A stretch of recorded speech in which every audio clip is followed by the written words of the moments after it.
दसम स्कंद के 30वें अध्याय में 19 श्लोकों में वेद व्यास जी गोपियों की विरह वेदना का वर्णन करते हैं। विरह गीत, गोपी गीत जिसे कहा गया। भगवान ने जब गोपियों का समर्पण भाव देखा कि गोपियों का समर्पण बढ़ रहा है, तो थोड़ी देर और जब गोपियां रोई, भटक रही हैं, चिल्ला रही हैं, आ जाओ, लौट आओ, वापस आओ कृष्ण। जब भगवान ने गोपियों का ये भाव देखा तो भगवान आ गए। गोपियां देख रही, दूर से कृष्ण आते हुए दिखाई दे रहे हैं, और जब आते हुए कृष्ण को देखा तो गोपियां क्या कर रही हैं? तद्दर्शनालाद विदूत रजो मनोरथान्तं श्रुतयो यथा ययु स्वैरुत्तरीयै कुचकुंकुमांकितै रचिकुलै पन्नासनमात्मबन्धवे। जब गोपियों ने देखा दूर से कृष्ण आ रहे हैं, तो जिस दुपट्टे से माताएं अपने हृदय को ढक कर के रखती हैं, जो माताओं की सुंदरता में 4 चांद लगाता है, उस दुपट्टे को गोपियों ने अपने हृदय से अलग किया और अलग करके पृथ्वी पर बिछाया है। और क्या कह रही? आओ कृष्ण आओ, इस पर बैठो, हमारे पास आओ।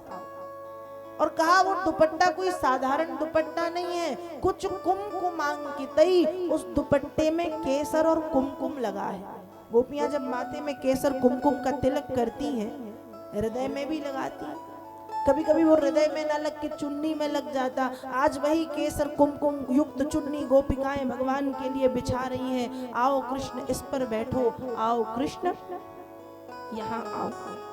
और भगवान आए, आकर के गोपियों के समर्पण भाव को भगवान ने स्वीकार किया। गोपियां खुश हो गई। जब गोपियों का अहंकार चला गया, गोपियों ने समर्पण कर दिया, तब भगवान ने गोपियों के साथ महारास लीला की। कौन सी लीला की? महारास लीला। देखो, रास लीला में केवल गोपियां हैं और कृष्ण हैं, लेकिन जब वृंदावन में भगवान ने महारास लीला की, तो महारास लीला में भगवान की रास लीला में सम्मिलित होने के लिए बड़े बड़े ऋषि मुनि भी कृष्ण की गोपी बनकर के पधारे हैं। और यहाँ तक कि स्वयं भगवान महादेव गोपी बन के आए। जब भगवान महादेव ने देखा है कि वृंदावन में रास शुरू हुआ है, तो भोलेनाथ पार्वती जी से कहते मुझे भी जाना है। पार्वती जी कहती आपको पता नहीं रास लीला में सिर्फ गोपियां जाती। भोलेनाथ ने कहा तो मुझे गोपी बनाओ।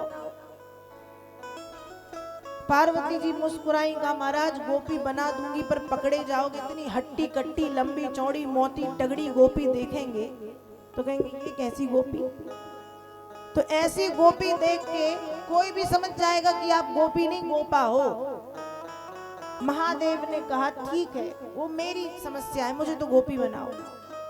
पार्वती जी भी खूब लंबी चौड़ी साड़ी लाई, भगवान को साड़ी पहनाई, हाथों में चूड़ियां पहना दी, कमर में करदन पहना दिया, बाले पहनाए, नथनी पहनाई, मांग टीका लगाया, गजरे लगाए, खूब श्रृंगार किया और घूंघट इतना लंबा ढक दिया। कहा जाओ महाराज। अब भोलेनाथ चल दिए वृंदावन।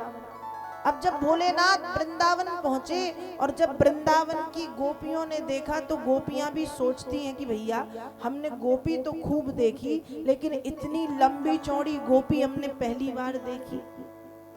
ऐसा लग रहा है 7-8 गैयों का दूध ये अकेले पीती होगी। ये है कौन? गोपियां पास में आई, घूंघट ऊपर किया। जैसे ही घूंघट ऊपर किया, तुरंत ढक दिया। अरे महाराज ये गोपी नहीं, ये तो गोपेश्वर है। और भगवान शंकर को महारास में प्रवेश करने की आज्ञा दी।